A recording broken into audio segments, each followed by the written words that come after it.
I think that being comfortable filming yourself on camera, on video, is one of the most important unlocks that you can have for your marketing in 2026. Video is how social happens, it's the currency of social.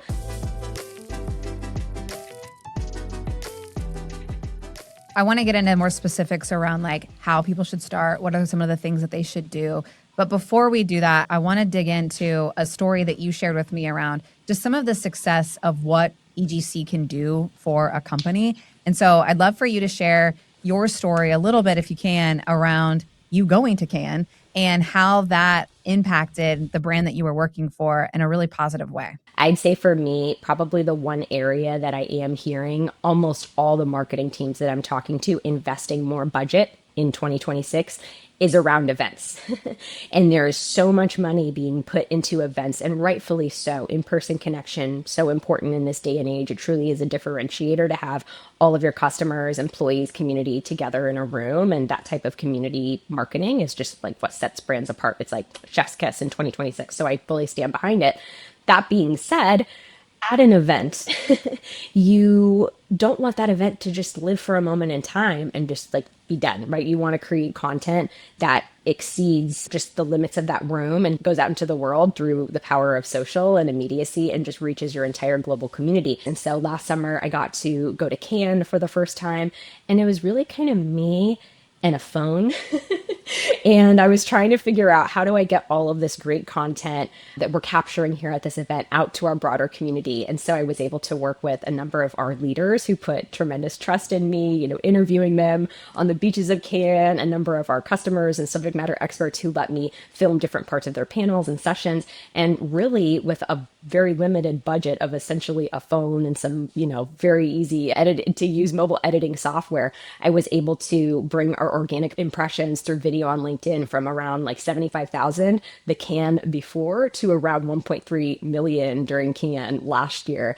And that really just speaks to, a social first, video first event plan built on the back of video, tagging all of the relevant people that you're talking about and getting them to reshare and engage from their own channels and posting the videos from their channels as well. Like, I'm a big fan of, if you create something, you're going to upcycle it. You're going to redistribute the heck out of it, right? And so if I made a video for our brand channel, I was also having that leader, that SME, posted on their channels as well, and just getting way more juice for the squeeze. Again, kind of speaks to like a video first, social first strategy at an event like that. And yes, of course, we also captured great panel content to put on YouTube later, etc. But starting with that moment in time, like, how can we get this out to all of the people, thousands and millions of people around the world who aren't at Cannes this week? I want to make sure that we hone in on something really specific that you didn't say, but I want to call out very explicitly. Is part of the success of what you did there was you were posting and editing in real time, like what was happening. Yeah, so it was really like kind of, I think it was 2 to 3 posts per day. And that was actually a reduction from the previous year where they had been posting quite a bit more, but each post wasn't getting quite the reach. And so it was really like a couple very focused posts per day, but making sure that we did that kind of like beginning of the day and at the end of the day during that event. And it's so important, I think, to not just sit on all of that content and footage and wait until everybody gets home and then they're tired. People are going to go on PTO after a big event, and suddenly you've lost so much momentum. It's like weeks after the event, and everybody in the marketing team, their mind is somewhere else. They're working Yeah. on the next product launch. Like, they're on to the next thing. 100%. And I think there's two things that are really important. And then I want to get into the how, because I think that's what a lot of people are anxious to learn. But one is, you already showed up there not hating how you create content. So you had sort of the ability to do that. I think the second thing that I don't want our people listening or watching take away is like, you don't have to become a master editor to be able to do what you did. I know for our clients, one of the things that we can unlock for them is real-time editing, like send us your clips and we'll get it out the door on the same time. But what is required is the pre-planning so that you aren't creating something that you need a ton of people to rally around and look at and review and all of that. And so if you're in event planning season and you believe in what we're talking about here, which is really, it's people first media, like that's really what we're talking about, and just taking advantage of being at events like, Heike, you are going to hold a workshop And so I want to make sure, like at a high level, we talk about what people can get out of that if we're not able to cover everything today. Talk to me about that for about 2 seconds, and then let's jump into more of these details. Yes. So, like I said, I think Rachel, through our conversations as well, and the clients that I know you have at Share Your Genius, so many companies are seeing that people first media is outperforming all of the other things that they're creating. It's getting them so much mileage at scale and on a limited budget. So, yes, Share Your Genius, Rachel's team, and I are going to be partnering for a 3 hour workshop in March. It's going to be, I believe, like March 25th. And we would love to have you there if you're listening to this. Essentially, what we are going to be talking about is the entire soup to nuts process of developing the strategy, the content, the hooks, the mindset shifts, and kind of like the delivery shifts that need to happen on camera for people to deliver and create high performing social first videos. So we're going to talk about all of this in the workshop. It's perfect for marketers who are working on employee generated content and event content strategies in 2026. Yes. And if you are a Share Your Genius client, we're saving a couple spots for you at no cost. So make sure you let me know if you want to join so that I save you a spot. But I want to kind of move now into sort of like, we talked a little bit about the obstacles the way in some shape or form. It's like getting content out, starting to create all those types of things. But what are some of the quickest things people can do to lower the barrier to create for their executives or their employees? Yes. So I think first and foremost is the mindset shift that has to happen from everything needs to be on brand and perfect and through a million rounds of approvers to you need a good idea. You need a wonderful hook and you need to get that idea out at the speed of social. And a mindset shift is really in order for executives and SMEs who want to film videos of themselves to just know that, like, you don't have to look a certain way to be ready to film videos of yourself. You don't need to have a certain job title, whether that's I'm not the CMO, I'm not the CEO, whatever that might be. You don't need that job title. You don't need to have a certain camera or microphone to create your content. You can start today. And that is the mindset shift that teams that are already performing really well in this arena, like that's the mindset shift that they have adopted. And then from there, there's some really simple things that people can do to unlock a better version of themselves on camera. One is scripting yourself out. A lot of folks are scared of coming across scripted.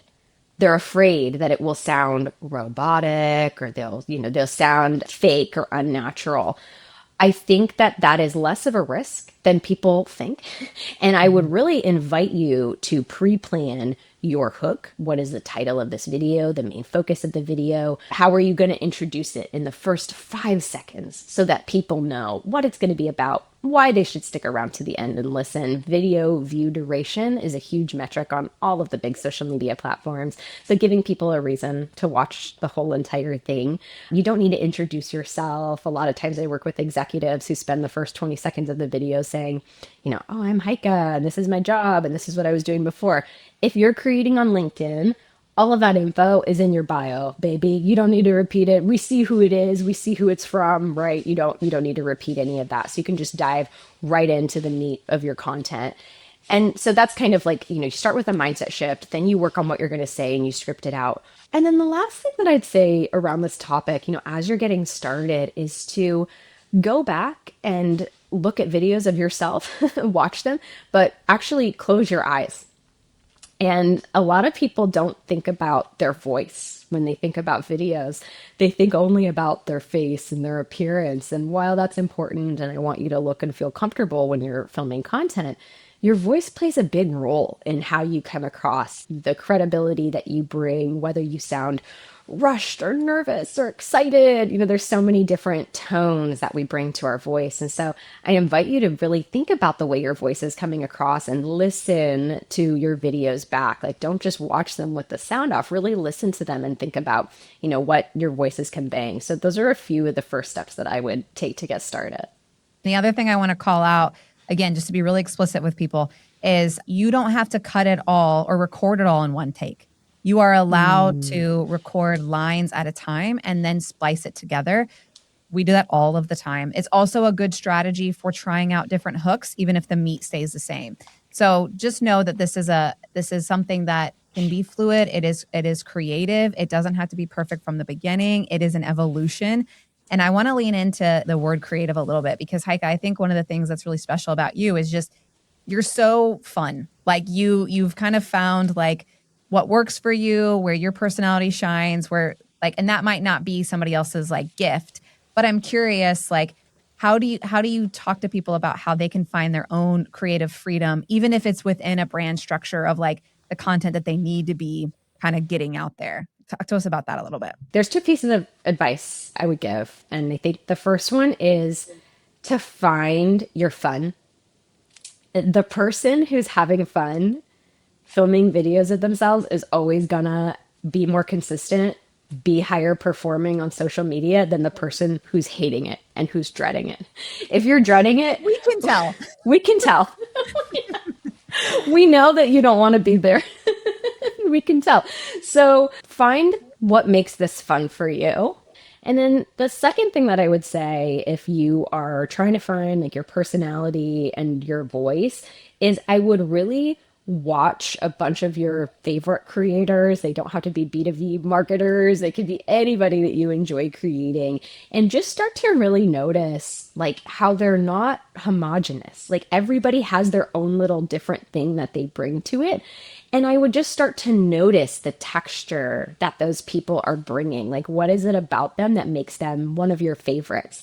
And I think noticing that will help you, A, feel more comfortable because you'll know that you're different for a reason and that's a good thing. And B, I think it will help you find, like, oh, what is this part of myself that other people always compliment? Or when I'm at a party and I'm having the most fun and I got a big group of people around me telling a fun story, like that's that version of me. And that's how I would try to tap into it as you try to go down this path more and more. Two observations that come to mind for me is one, it's like finding the story within the story. And I think great storytellers are able to do that, where they're able to layer in multiple stories at one time. And sometimes your audience doesn't even know it, but they experience it. And then the other thing that I find really kind of special about what you're saying is really thinking about creating content almost the same way you thought about maybe your job and like what you're doing with your life. It's like almost kind of that existential in the sense that you're like, what are the things that truly bring me joy? What are the attributes that help me understand like where I'm going to be the most successful, and like kind of like taking the time to really treat it with some layer of intention that allows you to create a product that doesn't feel cringy, but it feels more authentic to who you are and what you're about. And that is what is going to make the best employee generated content programs stand out. Everybody wants their employees to post on LinkedIn. Everybody knows this is a great low cost way to build a brand. What a lot of companies are doing is having people copy and paste links and boilerplate copy into LinkedIn. And that's not going to work. And what people need to be thinking about is this conversation of how do you employ internal subject matter experts, executives, people at all levels of the organization, all seniority levels, all regions, all geographies to post in their own even language, right? And truly deploy the full power of that organization around your brand and the stories that you guys want to tell, and allowing people to bring their individual voice. I'll say this. I know we're getting close on time, but I'll say one tactic to deploy if you're, deciding how to roll out an employee generated content is do a pilot program. Identify like 3 to 5, maybe 7 employees that have indicated interest or already engage online in creating content themselves, and help support them by creating a pilot program where they have like some coaching. They work with the content team to help understand like what messages they need to bring to market, what their specific point of views could be, and kind of roll it out in that way. And we have clients who gamify it for their brands and just really make it part of like an opportunity for your employees as opposed to something that they have to do. So as we wrap up, Heike, like obviously want to call out the opportunity for people to join you for this Yes. workshop and learn. But if people walked away with one thing today, what do you hope that they learn and apply? I hope that you remember you're probably not terrible on camera. You're just comparing yourself to people with way more experience than you have. So, for exactly $0 and with a supercomputer you probably have in your pocket, you can begin to get more comfortable, test, filming videos of yourself, test different hooks, write some scripts that you think are going to be really fun to film. And through that process, not only are you going to get better, but because you're getting better, as you deploy this type of thinking in your entire marketing organization, that power is going to spread.